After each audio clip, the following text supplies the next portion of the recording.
வருகிற 10ஆம் தேதி முதல் வாக்காளர் தகவல் சீட்டு விநியோகிக்கப்பட இருப்பதாக தகவல் கிடைக்கப்பெற்றிருக்கிறது. கூடுதல் விவரங்களை எமது செய்தியாளர் பாஸ்கர் வழங்கிட கேட்கலாம். பாஸ்கர், முழு விவரங்கள் என்ன பதிவு பண்ணுங்க. வழக்கமாக தேர்தலின் போது தேர்தல் ஆணையத்தின் மூலமாக அது அரசியல் கட்சிகள் மூலமாகவும் இந்த பூத் ஸ்லிப் வழங்கப்படும். ஆனால் கடந்த 2 சட்டமன்ற தேர்தல்கள், நாடாளுமன்ற தேர்தலில் எல்லாம் பூத் ஸ்லிப்புக்கு பதிலாக வாக்காளர் தகவல் சீட்டு வழங்கப்பட்டு வந்தது. அந்த வாக்காளர் தகவல் சீட்டு என்பது புகைப்பட வாக்காளர் சீட்டுக்கு பதிலாக, அந்த பூத் ஸ்லிப்புக்கு பதிலாக வாக்காளர் தகவல் சீட்டு மட்டும் அச்சடித்து அதன் மூலம் வழங்குவதற்கு தேர்தல் ஆணையம் முடிவு செய்து அதன் அடிப்படையில் தான் தற்போது அறிவிப்பு வெளியிடப்பட்டிருக்கிறது. இந்த வாக்காளர் தகவல் சீட்டு விநியோகிக்கக்கூடிய நபராக தகவல் சீட்டு என்பது தேர்தல் அதிகாரிகள் மூலமாக மட்டுமே விநியோகம் செய்யப்படும். இந்த வாக்காளர் தகவல் சீட்டுகள் என்னென்ன இருக்குன்னா, அந்த வாக்காளருடைய பெயர், அவர் எந்த வாக்குச்சாவடி மையத்துல வாக்களிக்க வேண்டும் உள்ளிட்ட தகவல்கள் எல்லாம் இடம்பெற்றிருக்கும். ஆனா இந்த வாக்காளர் தகவல் சீட்டை மட்டும் வைத்துக் கொண்டு வாக்களிக்க முடியாது. வாக்களிக்கிறதுக்கு வாக்காளர் பட்டியலில் அந்த வாக்காளருடைய பெயர் இடம்பெற்றிருக்க வேண்டும்.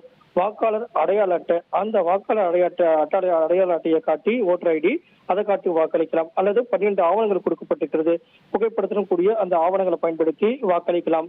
ஆனால் இந்த வாக்காளர் தகவல் சீட்டு என்பது பூத் ஸ்லிப்புக்கு பதிலாக வழங்கப்படக்கூடிய இந்த வாக்காளர் தகவல் சீட்டுல வாக்காளருடைய வரிசை எண், அந்த வாக்காளர் எந்த வாக்குச்சாவடியை சேர்ந்தவர், வாக்காளர் பட்டியலில் அவருடைய பெயர் மற்றும் அந்த முகவரி எல்லாம் எங்கு இடம்பெற்றிருக்கிறது என்பது போன்ற பல்வேறு விதமான தகவல்கள் இடம்பெற்றிருக்கும். ஆனால் புகைப்படம் இடம்பெற்றிருக்காது. ஆனால் இதை காட்டி வாக்களிக்க முடியாது. வாக்காளர் பட்டியலில் பெயர் இருந்து வாக்காளர் அடையாள அட்டையை காட்டி வாக்களிக்கலாம், அல்லது வாக்காளர் அடையாள அட்டை இல்லை என்றால் மாற்று ஆவணங்களை காட்டி வாக்களிக்கலாம் அப்படிங்கிறதா தேர்தல் ஆணையத்தினுடைய அறிவிப்பாக இருக்கிறது. ஆதார் அட்டை, மகாத்மா காந்தி தேசிய ஊரக வேலைவாய்ப்பு திட்டத்துக்கு கீழே அந்த அடையாள அட்டை, அஞ்சலக கணக்கு புத்தகம், இல்லைன்னா பேங்க் பாஸ்புக், ஓட்டுநர் உரிமம், பேன் கார்டு, இதையெல்லாம் அவங்க ஆவணமாக காட்டி ஒரு 12 ஆவணங்களை வரிசைப்படுத்தியிருக்காங்க.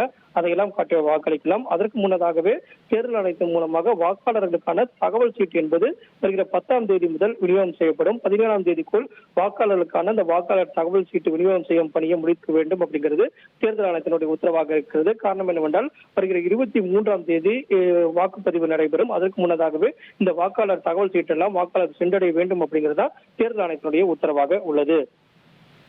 விவரங்களுக்கு நன்றி பாஸ்கர். வருகிற 10ஆம் தேதி முதல் வாக்காளர் தகவல் சீட்டு விநியோகிக்கப்பட இருப்பதாக தகவல் வெளியாகியுள்ளது. முக்கிய செய்தியாக பார்த்தோம்.